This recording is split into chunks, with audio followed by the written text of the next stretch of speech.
اللہ تعالیٰ اپنی مہربانی فرمائے، اللہ تعالیٰ اپنی بارگاہ میں قبول فرمائے۔ اللہ تعالیٰ بات سے بات بڑھ گئی،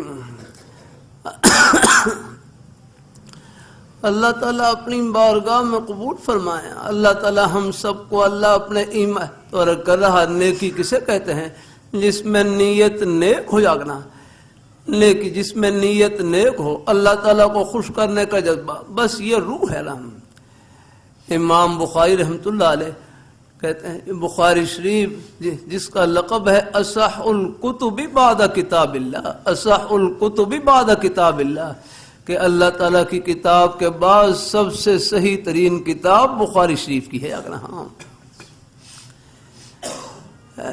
کہتے ہیں مصنف کے تقوی کا اور ان کے خلوص کا آگے ان کی کلام میں بھی اور ان کی کتاب میں بھی اثر ہوتا ہے۔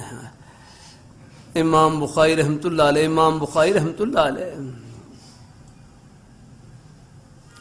اللہ تعالیٰ اپنی مہربانی فرمائے، اللہ تعالیٰ اپنی مہربانی فرمائے۔ لگ رہا ہوں امام بخاری رحمۃ اللہ علیہ نے بخاری شریف میں احادیث کو لکھا، ہر حدیث کے لکھنے سے پہلے غسل کرتے، ہر حدیث کے لکھنے سے پہلے صرف وضو نہیں، پہلے غسل کرتے۔ اللہ تعالیٰ اور پھر اس کے بعد 2 رکعت نفل صلاۃ الاستخارہ پڑھتے، اور پھر اس کی پوری تحقیق کے بعد استخارہ کرنے کے بعد جب اطمینان ہوتا تو پھر اس حدیث شریف کو لکھتے۔ کیوں نہ پھر اللہ پاک نوازے۔ ہاں